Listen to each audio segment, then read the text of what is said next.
Not with a Bourke, but Yeah, Wednesday I got an appointment to go see Constant Pressure up there in Pennsylvania. that's what you mentioned. And hopefully I'll be able to solve a few more of the more intricate problems. One being the fuel and air ratio, which is supposed to be about 80 to 1 on this particular engine, where a normal engine's about 14 parts air to 1 part fuel. This one runs 80 parts air to fuel. It does smoke considerably, and I think I found the reason why on that also this morning. The crankcase breather I've got here does not allow for the oil to flow back as evenly or as easily as it should. This little breather here just comes straight up to the air box, and I think it may be just pumping up too much oil up into the air breather.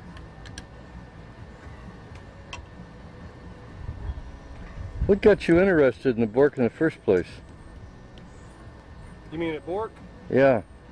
Well, I have read about one of the engines once before in a Popular Mechanics, and I thought, gee, that'd be really interesting to make one of those. It sounds pretty easy, just a 2-cylinder upper and a 4-cylinder lower.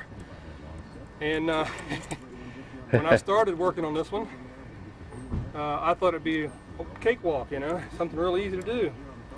And once I get into it, I got to see exactly how complex this particular engine is, but it's a very simple engine in its complexity. There's only 3 moving parts inside the crank case. What did you make your seals out of? The end seals for the crank are bought. They're one size underneath an 1.5 inches. So they're 1 inch and 7/8, I mean 1 inch and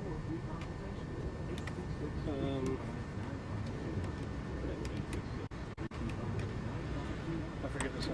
It's 1.375 right now. It's just the next size below 1.5 inches. But we bought those because we could. We had to pour our bearings. We got fuel.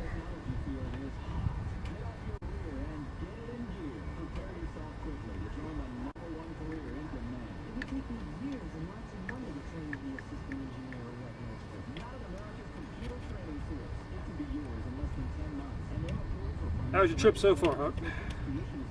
Well, I just came from Williamsburg, and of Right. course had to fight my way through the tunnel traffic. That's par for the course, isn't it?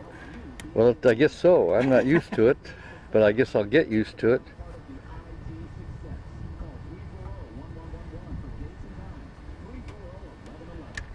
Okay, I guess we're pretty much there to turn it over now and hear the noise and see the smoke. Get on this side so I can adjust the throttle as a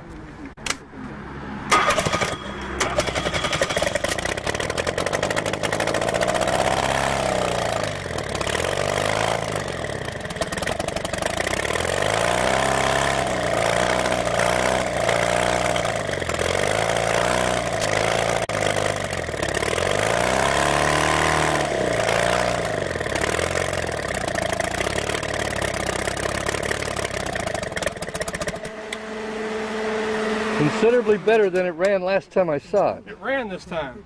Yeah. It just didn't sit there and spit and sputter. Well, I've got some video of it spitting and sputtering, so when I put this together for you, you'll get a little shot of both. Great. If you would do that, that'd Oh, be yeah. fantastic. Yeah. Here's the key. I got a degree wheel off an old Volkswagen, Mm-hmm. Ah. and a friend of mine suggested that. I was over there explaining the engine to him while I was cutting down some of the trees in his yard. He said, have you degreed the crank? And I said, oh, I know its timing is right. I said, I've checked it 100 times. He says, well, in order to really do it, you put a degree wheel on there, then you know where you're at. I said, I've got an old degree wheel. I'll go in the machine shop, punch it out to 1 475, inch, slid it on there, and immediately I noticed that it was not where it should be. So I looked at it, looked at the points, and when I rotated around where the points opened up, it was 15 degrees after top dead center. That means it was 30 degrees total off. So I loosened up the screws on the points plate, slid it back 30 degrees, tightened it down, hit the starter, and she ran. Yes.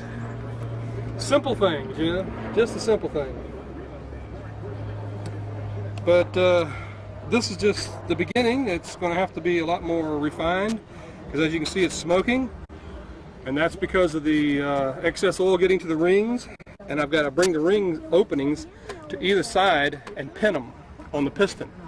That'll allow the slots not to rest right underneath that oil hole if that's what they're doing and picking too much oil. It'll also provide making sure that I've got good compression, because both gaps will be exactly opposite, but they'll also be in an area where they won't ever hit the openings for the porting. Right now they're able to float, and if they hit that porting and snap or break, then I'll be in trouble. A few other things, you know, tighten up the oil galleyway a little bit more. I've already gone down from an 1/8 inch down to a 1/16. May have to go a little smaller because it's lubricating so well.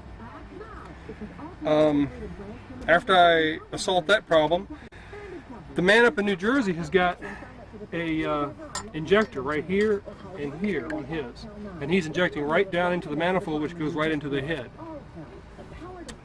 I mean, right into the sleeve.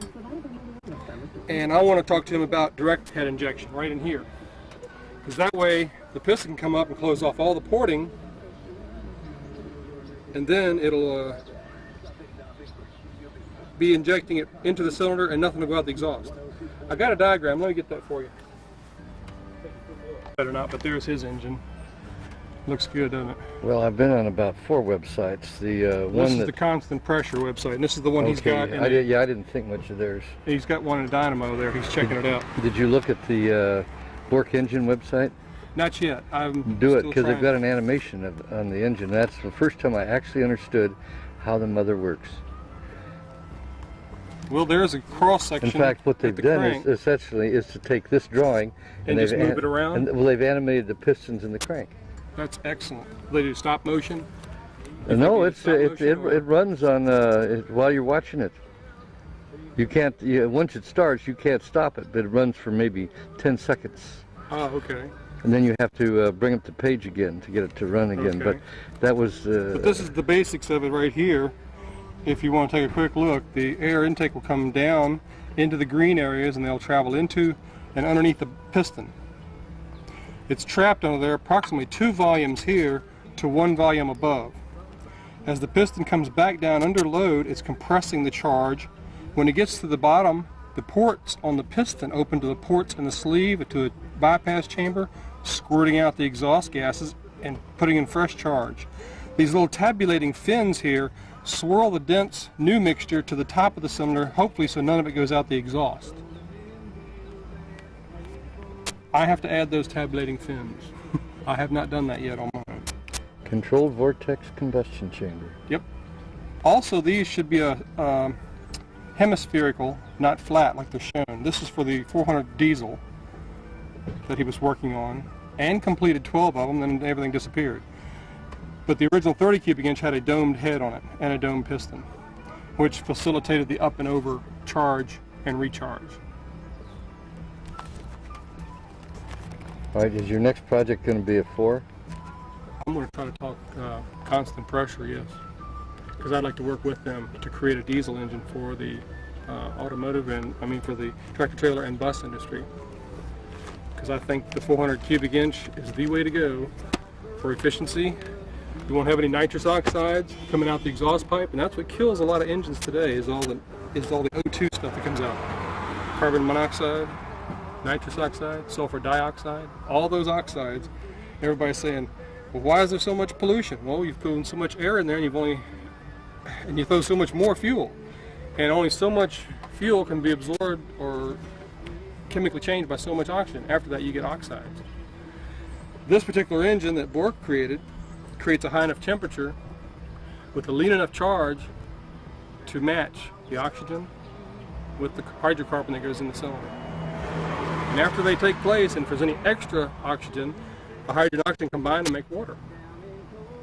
Well, this thing actually, although it works on a different principle, is in many regards a close relation to a Wankel. A Wankel? Yeah, because this will burn anything. And so in will the that Wankels. respect, but I don't see the Wankel getting the extreme lean charge. Because no, it's a wet engine.